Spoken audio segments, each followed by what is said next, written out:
Si Natalie Poskinova ng Czech Republic ang itinanghal na Miss Earth 2025.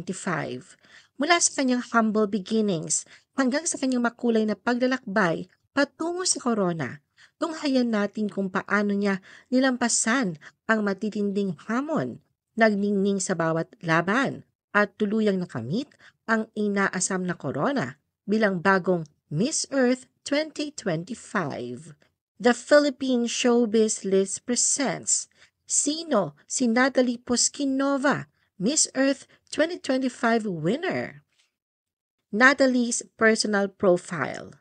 Hindi lang basta ganda ang puhunan ni Natalie Poskinova, ang 21-year-old na Czech model, entrepreneur at beauty queen, ay kasalukuyang umarangkada sa international fashion scene. Tubong South Moravian region sa Czech Republic, lumipat siya sa Prague upang tuparin ang kanyang mga pangarap. At ngayon, unti-unti na niyang kinikilala ang sarili bilang isa sa mga pinaka-promising faces ng Europe. Ipinanganak noong 2004, si Natalie ay kasalukuyang nag-aaral ng marketing and PR sa Charles University sa Prague. Pero sa likod ng kanyang katalinuhan at kabighanian, may isa pang bagay na kinahuhumalingan si Natalie, ang ocean conservation. Isa siyang certified scuba diver, may matinding malasakit sa kalikasan, lalo na sa karagatan. Hindi lang basta modelo sa runway, kundi isang babaeng may layunin. Tumindig si Natalie sa stage ng Mercedes-Benz Prague Fashion Week 2023 kung saan ipinamalas niya kanyang 5'10 na height at kakaibang aura na nagpawaw sa mga fashion enthusiasts. Pero hindi doon natapos ang kanyang pag-angat dahil nitong 2025, rumampa rin siya sa Cannes International Fashion Show sa France kung saan mas lalo siyang napansin ng mga international designers at photographers. Si Natalie ay may natural na karisma, isang kombinasyon ng European elegance at youthful energy. Ngunit higit sa kanyang physical na kagandahan, si Natalie ay inspirasyon sa mga kabataang babae. Sa murang edad pa lamang, naipakita na niya kung paano pagsabayin ang edukasyon, fashion at advokasya. Natalie's Sustainable Living Advocacy for a Better World. Hindi lang sa rampa na mamayani ang ganda ni Natalie, kundi pati sa kanyang malasakit sa planeta. Sa murang edad, pinatunayan ni Natalie na ang tunay na kagandahan ay makikita sa layuning makatulong at magdulot ng pagbabago. Sa kanyang mga aral sa universidad, mas pinahahalagahan ni Natalie ang sustainable living, isang advokasyang isinulong niya sa pamamagitan ng awareness, empathy at action. Kilala siya bilang leader ng programang From Plate to Planet, isang hangarin naglalayong bawasan ang food waste at protektahan ang kalikasan mula sa epekto nito. Para kay Natalie, bawat tinapay na nasasayang at bawat pagkaing tinatapon ay may katumbas na pinsala sa ating mundo.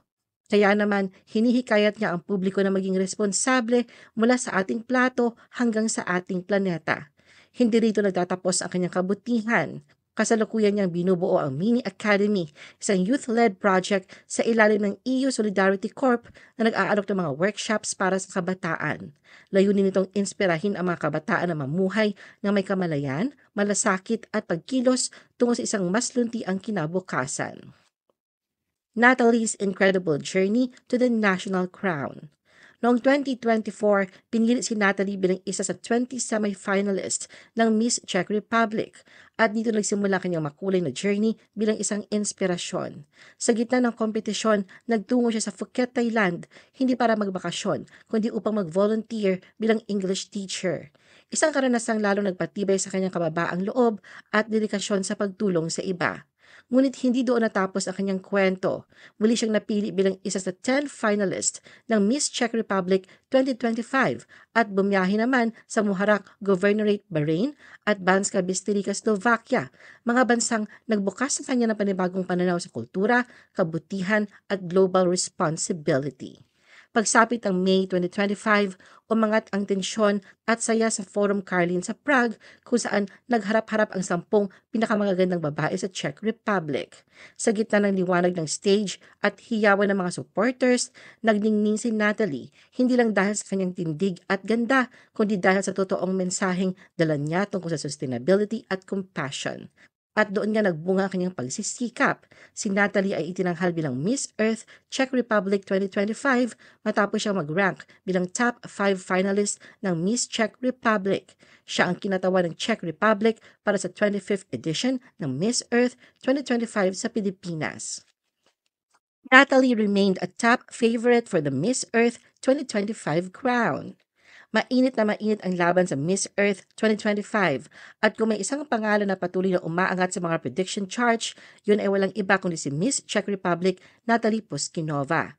Mula pa lang sa unang round ng Hot Picks, pasok na agad si Natalie sa top 6 dahilan para mapansin siya ng mga pageant enthusiast at international fans. Pero sa second Hot Picks, mas lalo siyang umapoy sa kompetisyon dahil hindi lang siya basta nagpakitang gilas, kundi umangat pa sa unahan ng laban. Isang gold medal win sa talent competition ang nagpatunay na hindi lang siya ganda at talino, may talento rin siyang kayang ipaglaban sa stage ng mundo. Sa kanyang performance, pinahangat ni Natalie ang mga horado at kapwa kandidata, kaya naman mula sa simpleng contender, siya na ngayon ang leading bet ng maraming fans para sa korona ng Miss Earth 2025. Ayon sa mga pageant analyst, si Natalie ay may kakaibang kombinasyon ng elegance, wit at genuine advocacy na bihira sa mga kandidata. Habang papalapit ang coronation night ng Miss Earth 2025, tumitindi ang excitement at suporta mula sa mga fans sa buong mundo. Natalie of Czech Republic is Miss Earth 2025. Isang gabi na kagandahan, katalinuhan at inspirasyon ang naganap sa Okada Hotel Manila noong November 5, 2025 at sa huli, isang pangalan ang umalingaw-ngaw sa buong mundo. Si Natalie Puskinova, ang stunning beauty mula sa Czech Republic, ang bagong Miss Earth 2025. Tinalo ni Natalie ang mahigit 80 kandidata mula sa iba't ibang panig ng mundo at pinatunayan niyang hindi lang siya reyna ng kagandahan kundi reyna ng advokasya. Mula sa kanyang matinding dedikasyon sa sustainable living hanggang sa kanyang karisma sa stage, agad siyang minahal ng mga horado at ng mga Pilipino. Bilang bagong Miss Earth, inaasahang makikibahagi si Natalie sa iba't ibang environmental projects upang labanan ang epekto ng climate change sa ilalim ng kampanyang Beauties for a Cause. Formal niyang pinalitan si Jessica Lane ng Australia ang nagwagi noong 2024 kasama ni Natalie sa Elemental Court ang mga kapwa niyang queens na sina Miss Earth 2025 Soldis Evarsdotter ng Iceland, Miss Earth Water 2025 Muan Trin ng Vietnam, Miss Earth Fire 2025 Wari Ngamkam ng Thailand. Samantala, bagamat hindi pinalad na makapasok sa top 4, umabot pa rin sa top 8 ang pambato ng Pilipinas na si Joy Barcoma, nakakuha ng papuri sa kanyang matatalinong sagot sa Q&A portion. Natalie won hearts when she ended her answer in Filipino. Ngunit bago pa man siya koronahan, umani na ng palakpakan si Natalie matapos ang kanyang matapang at makabuluhang sagot sa final Q&A portion kung saan ipinamalas niya hindi lang talino kundi ang kanyang respeto at pagmamahal sa Pilipinas. Nang tanungin tungkol sa pahayag ni Bill Gates hinggil sa paglipat ng mga resources mula sa climate change patungo sa laban sa gutom at sakit, mahinahong sumagot si Natalie sa English. Ngunit tinapos ito sa wikang Filipino, bagay na lalong nagpasigla sa mga manonood. I'm not here today to pick a finger and choose what is worst, whether it is environmental causes or social problems. I believe that even though I live on the other side of the world, we are still facing the same climate change and we are facing this issue together. I believe that if we all unite, we can prevent both hunger and environmental causes. And one message I want to say, protektahan natin ang kalikasan.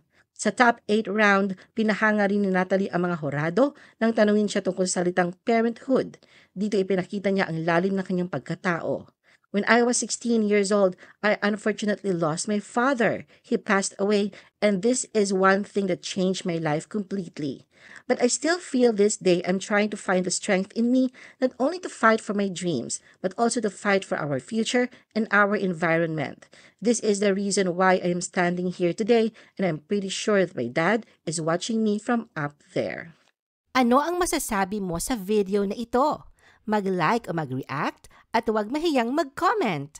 For our YouTube viewers, huwag kalimutan mag-subscribe at i-hit ang notification button. At para sa aming Facebook viewers, mag-like at follow sa aming Facebook page para updated ka sa mga showbiz chika.